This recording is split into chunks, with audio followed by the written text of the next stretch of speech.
All right, this is the first phase. We are done with our cheap bench setup. We used 2x6s and 2x10s to make our bench, and we used a cheap water-based stained polyurethane to protect the wood since it's not a pressure treated wood. This should last years and years and years because they did both sides of the boards. All right, welcome back to the channel. As always, I'm always distracted with side projects, and for the car guys on this channel, you understand what it means, why the other Camaro project's taking so long. This is another project of the house I need to get done before the summertime. I've been wanting to do this for a while, so I had some time to do it. Very simple bench setup that it's going to be used for the deck. I originally was going to build this style bench into the deck, but I decided to do this instead so I can move it around, take it out, or cut it apart or something if in the future, so it's not bolted down to the deck. It's a very simple process. I'm not a carpenter, so bear with me. There's many ways to do this. This is just one of 10,000 ways to do it. This I found to be the simplistic way to do it. 2x6s, 2x10s. Very simple process. That's what the bench looks like now. It's not done. It will be done in the future. You will see the end product of this, but I just want to show you in the raw form. And watch me assemble the second one.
Okay, now with that the two boards together now, you notice that there's no support here, so you can basically move this back and forth.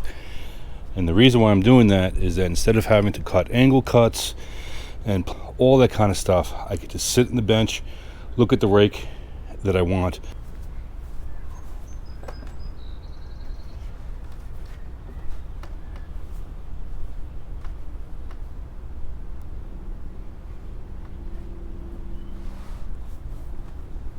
And that's about right. And all I do is lock it in temporarily in place.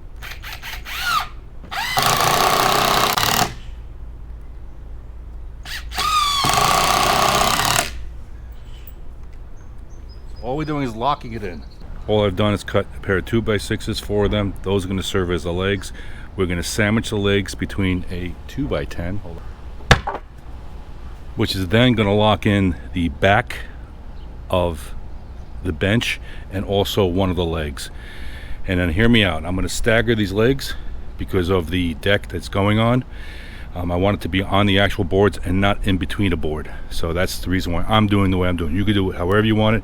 And also dimensionally, this could be expanded, contracted, whatever it is on here. So I'm not going to give you dimensions on here, but basically the rule of thumb is 18 inches for the seat and just over 20 inches high. So, and then you can make it as small, as big as you want, or whatever you want, space the boards out, whatever like that. But in the future, there's going to be cushions on these. There's going to be custom-made cushions on these things, so you're not going to see any of this wood, believe it or not. So let's get started on how to secure the rest of the backing.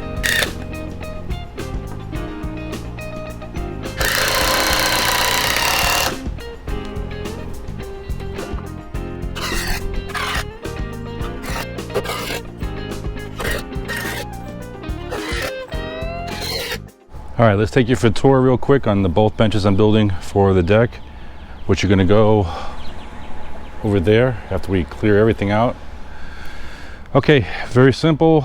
I used non-pressure treated wood because it was the cheapest that I can find. All of this is probably under $200. Try to find an 8-foot by 7-foot bench for under $200. I used 2x6s and 2x10s. Very simple setup. I'm by myself here, so I have no one to help me, so this is why I do what I do. Very basic legs. Sandwiched 2x10s used as a base for the 2x10s base by the 2x6s. All I did was cut a 2x6 to extend it out to bring up the chair. It acts like legs. Put one on the back, and the reason why I staggered these is because of the deck boards that this is going to be placed on. I don't want everything to be on one deck board. I want it to be evenly distributed. So when we were making this, I showed you I left everything kind of loose so I can adjust the back, so we don't have to use no fancy 30-degree rakes or anything like that. Sit on the bench, see how you like it. Some people like it up straight, some people like it up. Some people want to make it more of a lounger, bring it all the way back.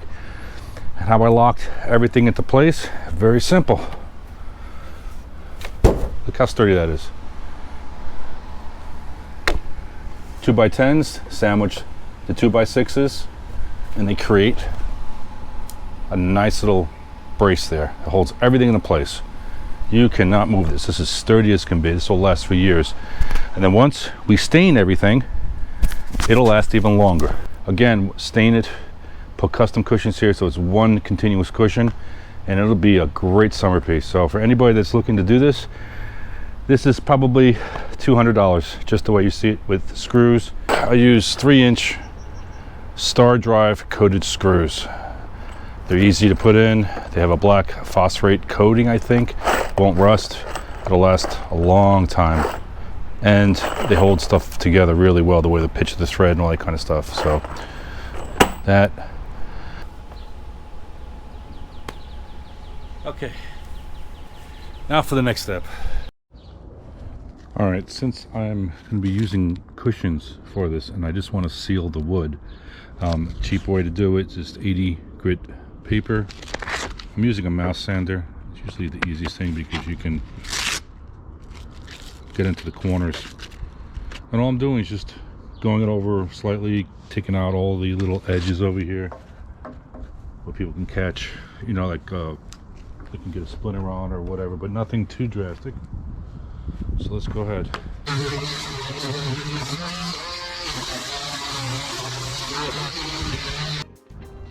That's it.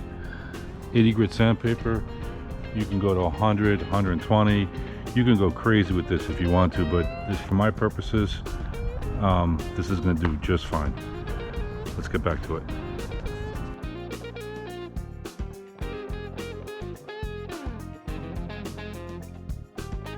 Okay, I'm using a water-based stain and poly. Technically you want to use oil or whatever, but there's so many different things on the market that you can buy. But this was super cheap. I got 2 of these at $7.50 a piece from Home Depot. They were on sale. Usually I think they're like $9 or $10, so I got 2 for the price of 1. So we'll see how this works. Who cares, you know?